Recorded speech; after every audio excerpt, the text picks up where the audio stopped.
أعوذ بالله من الشيطان الرجيم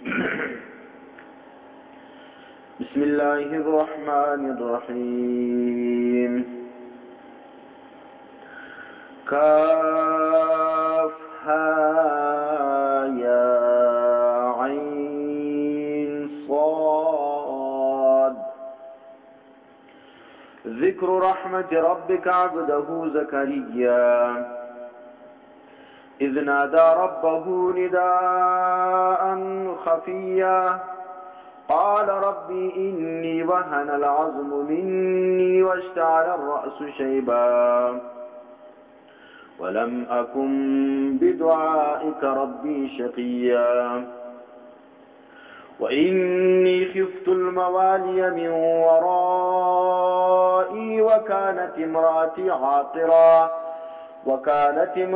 عاقرا فهب لي من لدنك وليا يرثني ويرث من آل يعقوب واجعله ربي رضيا يا زكريا إنا نبشرك بغلام اسمه يحيى لم نجعل له من قبل سميا. سورة مريم اول مو د دې صورت ربط وایو د ما قبل سره بیا دعوه وایو بیا خلاصه وایو. د دې صورت ربط د ما قبل سره دا دی چې سورة الکهف کې د مشرکینو د شبهاتو جوابولو فعجز د صالحین سره د مشرکانو دا عقیده ده دا نظریه ده د هغه وخت تر دې وخته پورې چې دوی ګرد عمر د الله ما سوا د بندگانو پر درگاهو باندې دي سجدې کوي، د الله د در څخه شیان نه غواړي، د بندگانو د نیکانو د صالحینو پر درگاهانو باندې دي پراته دي، د هغو څخه خپل حاجتونه غواړي. او دا عقیده یي چې دغه نیکانو د صالحینو ته د انبیاو ته د فرشتو ته الله قدرتونه ورکړي، د هغو پر بنیاد باندې موږ د دوی څه غواړو دوی ته الله ورکړي دي. نو سوره کهف کې چې کوم نیکان بندګانو اصحاب کهف چې 309 کاله قدر دی بدو بیا راپورته سلو، نو دغه مشرکینو بس دا رقم د یو بنده څخه داسې خرق عادت کار وویني چې د انسانان په وس نه پر وایي دا د خپل کار ولو، د نبي څخه چې معجزه وویني و دا د نبی اختیار وي، او د ولی څخه چې کرامت وویني و دا د ولی په اختیار باندې وي. نو کرامت او معجزه دا د نبی او د ولی په اختیار باندې نه دي، بلکې دا فعل د الله وي، صرف ظهور د نبی او د ولی په لاس باندې کیږي. او مشرکان چې بې عقل دي هغه دغه کار د نبی او د ولی براه راست دي هغه بولي. نو ځکه قرآن کریم بار بار د اولیاء کرامو د انبیاء کرامو او د فرشتو د جناتو د ټول مخلوقاتو عجز بیانوي چې دا عاجز مخلوقات دي، دا ماته مجبور دي، مختار کل نه دي، نه ما د کائناتو چلول دپاره دوی ته اختیار ورکړی. نو دلته دې صورت کې هم د مشرکینو د شبهاتو جوابونه دي په عبدیت د صالحینو باندې چې دا صالحین بندگان دا الله وایي دي زما بندگان دي، دی ځان د الله بندگان بولي، او چې سړی د الله بنده وي نو د هغه څخه د خیر او د شر تمه کول، مرګ او ژوند د هغه په لاس کې ګڼل، په مصیبتو کې هغو ته نارې وهل، چغې وهل چې یا شیخ عبدالقادر جیلاني مدد، یا رسول الله مدد، یا علی مدد. دا ټولې نارې چې کومې دا د مشرکانو او په دې زمانه کې د شیعګانو او د بریلیانو نارې دي چې کوم څوک دا نارې وایي چې یا رسول الله مدد، یا علی مدد، یا شیخ عبدالقادر جیلاني مدد، یا غوث العظم، دا نارې وهلې په پوسه دې اصلي په عقیده کې نجاست موجود دي. نو سورة الکهف کې د مشرکینو د شبهاتو جوابو په عجز د صالحین سره، او دلته سورة مریم کې د مشرکینو د شبهاتو جواب دی په عبدیت د صالحینو باندې چې دا صالحین بندگان دا د الله بندگان دي. دا الهه نه دي، دا مشکل کشا نه دي، دا حاجت روا نه دي، دې څه حاجتونه مشکلات مه غواړئ، په وخت د مشکلاتو کې دې نارې مه وهئ. دویم شی موږ وایو دعوه د دې صورت، دعوه د دې صورت یا موضوع د دې صورت. بعضو مفسرینو دا ذکر کړی چې د دې صورت دعوه چې کوم د توحید و طرف ته دعوت دی او د انبیاو د فرشتو په باره کې چې کوم افراط و تفریط اولو د هغه رد کړی قرآن کریم چې تاسو د مشرکینو پر طرز باندې مزي د انبیاو د فرشتو په باره کې افراط و تفریط مه کوئ. مې دا رقم مرتبه کومه چې بالکل هغه کې تنقیص ته دی راځي، بې عزتي راځي. مې دومره قدر لوړوه د مرتبې څخه چې دوی د خدای او مرتبې ته ورسېږي. دویم شی چې کوم دی دا چې عیسی علیه السلام په باره کې د غلطو عقایدو اصلاح ده. عیسایان د عیسی علیه السلام په باره کې ډېر غلط نظریات لري، ځکه عیسی علیه السلام چې ولو هغه ته الله ډېر معجزات ورکړي وی، تبرئ الاکمه والابرص. وینې مادرزاد ړوند چې به د موره پیدا و پر هغه باندې به لاس تېر کړي، هغه به جوړ سلو. د خټو څه به یو مرغه جوړ کړي، بیا به په هغه کې پوکل، هغه به والوتي. نو اوس دا چې دا مشرکینو دا ولیدل، هغه ویل دا خو بالکل خدای دی. وینې چا ویل دا د خدای زوی دی، ځکه عیسی ابن الله ویل، عیسی علیه السلام زوی د الله دی. چې الله هر کار کوي چې زوی هم کوي، نو ځکه عیسی علیه السلام مبارک دی عقیده ساتله چې دا د خدای زوی دی. نو چا دا دوی موضوعګان ذکر کړي دي. او بعض علما بیا دا دعوه ذکر کړی چې په دې صورت کې د انبیاو د فرشتو په باره کې د مشرکینو د شبهاتو جوابونه دي. وینې شبهات خو دا وایي چې انبیاء کرام یا اولیاء کرام یا فرشتي چې کوم دي دا مافوق الاسباب قدرت لري. وینې دا د انسانانو د مرګ او د ژوند فیصلې کوي، د انسانانو د رزق فیصلې کوي. وینې او په وخت د مشکلاتو کې به فرشتو څخه او دا رقم انبیاو ته اولیاو ته دی اوازونه کول، نارې به وهلې. نو سوره مریم کې دا ذکر کیږي چې دا ټول انبیا او فرشتي دا عاجز دي، دا چې کوم دا د الله بندگان دي. سوره دا آیت نمبر 58 او 3 نمبر آیت کې د انبیاء کرامو د فرشتو عبدیت ذکر کیږي. بل چې کوم دی هغه په دې صورت کې اثبات توحیدی په طرق 500 سره الله خپل توحید ذکر کوي په 5 طریقو سره دا اثبات کوي. اول طریقه دا د اثبات کوي د توحید په عبدیت د انبیاء او د ملائک سره چې الله وایي زه یو ذات یم، زه حاجت روا یم، زه مشکل کشا یم. په وخت د مشکلات کې ما ته آوازونه کوي، ما ته نارې وهي، یا الله مدد وایا، یا رسول الله، یا شیخ عبدالقادر جیلانی. دا رقم نارې دا د مشرکانو نارې دي، دا د بریلویانو دي، دا د شیعګانو نارې دي، دا د هغو شعارونه دي. اهل سنت والجماعت د دا رقم نارو څخه بری دي. دا نو اول طریقه اثبات توحید په چیش باندې په عبدیت د ملائکو او د چا سره د انبیاو سره چې دا صورت کې الله ذکر کوي چې انبیا او فرشته دا زما بندگان دي او دوی خپل اقرار کوي چې موږ د الله بندگان یو. او دویم چې کوم دی هغه اثبات توحید کې پرد د اقسام سره د شرک چې هغه یو چې کوم دی رد د شرک په عبادت کې، او دویم چې کوم دی رد د شرک په دعا کې، دریم رد د شرک په تصرف کې چې عبادت به صرف د الله کې، دعا به صرف د الله سواړي، او تصرف په کائنات کې صرف الله کوونکی دی. عبادت به د الله ما سره د بل چا نه کوي، د الله ما سره بل چا تبع आवाजونه نه کوي، چیغې به نه کوي، او د کائنات کې تصرف د الله ما سره بل څوک نه کوي. دا دوی طریقې د درېمه طریقه رد د شفاعت قهري کوي، معنی اثبات توحید کې په طریقه د رد د شفاعت قهري باندې چې د کائنات کې د الله ما سوا بل څوک داسې زورور نشته چې پر الله باندې زورور وي، د الله مخته هغه شفاعت وکړي په زور باندې چې د الله نه یو خوښ او د یو خامخا وکړي. دا ربا رد د شفاعت قهري عقیده دا د مشرکانو ولا هغه ویل چې زموږ الهه چې کوم دی هغه چې څوک دی چا مبارک فیصله وکړي چې دا به ځي جنت سره، بیا که د الله خوښي کوي خوښه دا سړی به ځي جنت سره. وینې کله کله وی دا ویل چې الله د هغه د محبت د وجودونه قدر مجبوره دی. دریم چې کوم دی هغه رد شفاعت قهري دی، شفاعت قهري عقیده دا د مشرکانو چې هغو دا عقیده ساتله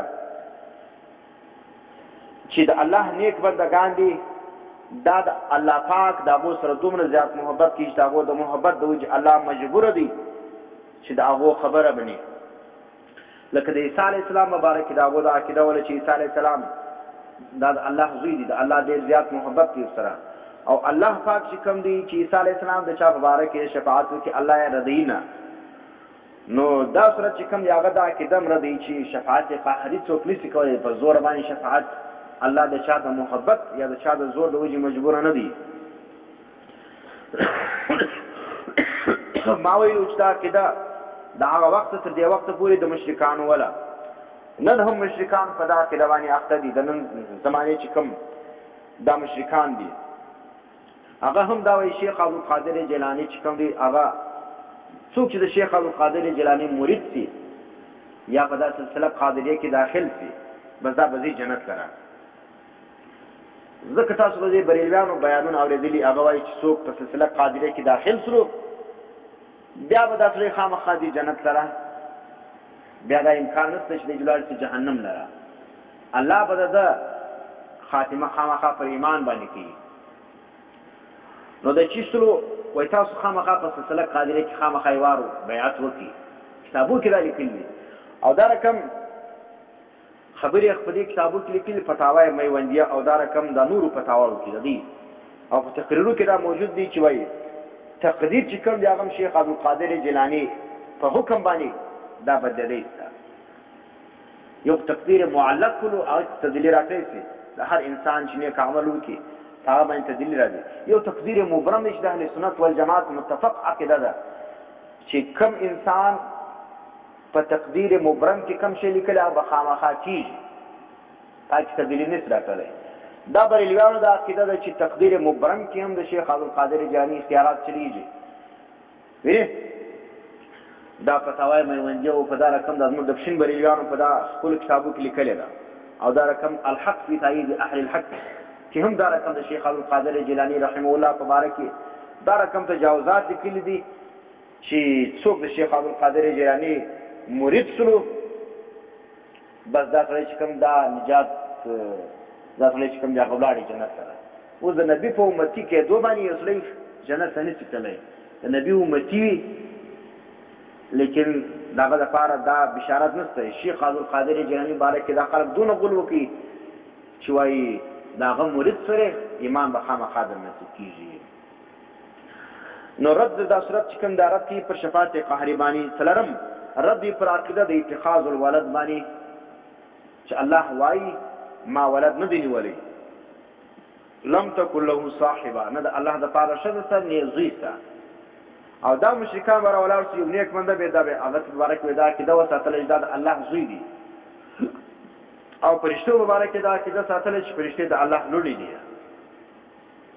او چې د الله لوڼې سره بیا به څه کوي بس موږ به د دې حاجتونه غواړي یا جبریل یا میکایل دا وینې د اوازونه به یې کول. نو ځکه په تعویضو کې یا جبریل یا میکایل یا دا رقم په وخت مشکل کې یا جبریل یا میکایل نارې وهل دا ناجایز ده. دا هم د مشرکانو د بدعتیانو د شیعګانو د بریلویانو عقاید ده. دا د هغو نظریات چې دا نارې وي د اهل سنت والجماعت د صحابه کرامو سره د څلورو امامانو سره دا نارې نه دي منقول. دا کتابونه تاسو وګورئ ټول په دې ډک دي. پنځمه طریقه اثبات توحید په ذکر د اسماء الحسنا سره. خلاصه د دې صورت د سوره مریم خلاصه چې کوم د بعضو علماو یو رقم ذکر کړی بعضو بل رقم ذکر کړی ده نو فرق نه لري. خلاصې او دا رقم دعوې دا د هر چا د ذوق سره بدلیږي.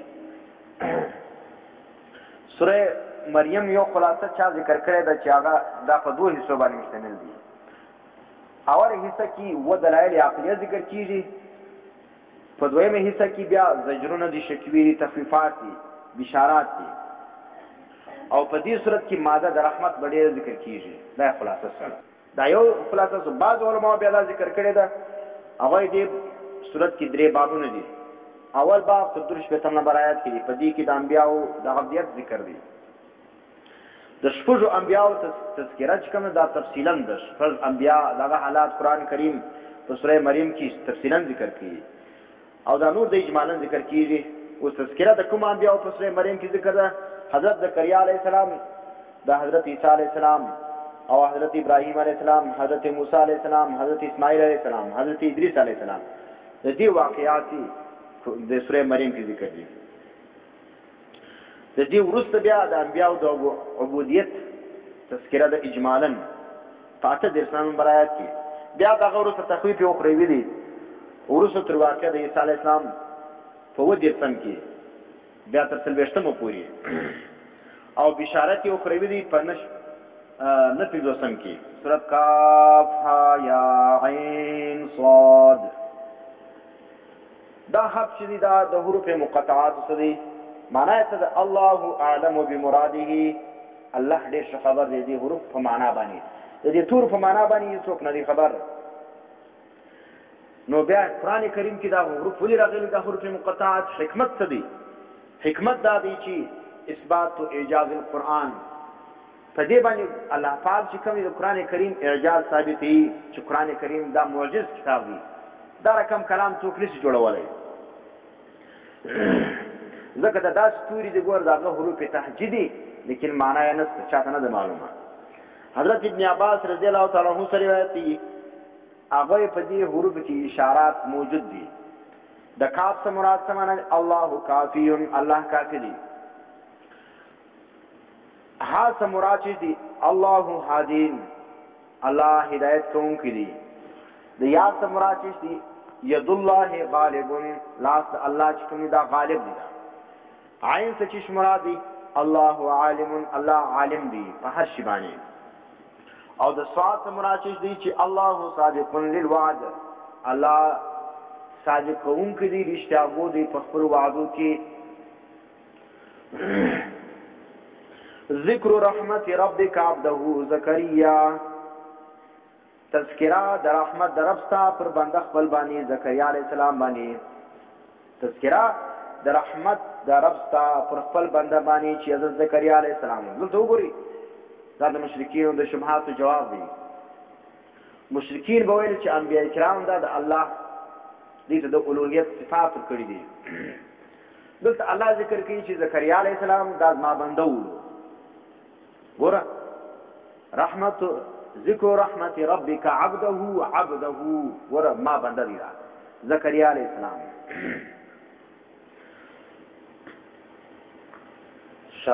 اذ نادى ربه نداء خفيا وتوګوي وای انبیاء چې کوم دا الله پاک دې ته قدرتونه ورکړي دي مختار دي کائنات کې تصرف کوي زکریا علیہ السلام دون عاجز دی چې आवाज کې خپل رب لره اذ نادى ربه تو کله چې आवाज وکړي زکریا علیہ السلام خپل رب لره زکریا علیہ السلام ناره وی الله لره چې یا الله اے رب زما او نن سبا مشرکین شیعگان بریلویان دا رقم دا نن سبا سیفیان دا شپٹ بریلویان دی دا سکی په وقت مشکلات کی آوازونو کی یا شیخ عبدالقادر جیلانی یا رسول اللہ ویلے یا جبریل یا میکائیل یا احمد ابن علوان دا ناری ہوئی نو زکریا علیہ السلام چی عمل قرآن ذکر کی اذ نادا ربه نداء خفیا आवाज دی وکي خپل رب لره आवाज پټ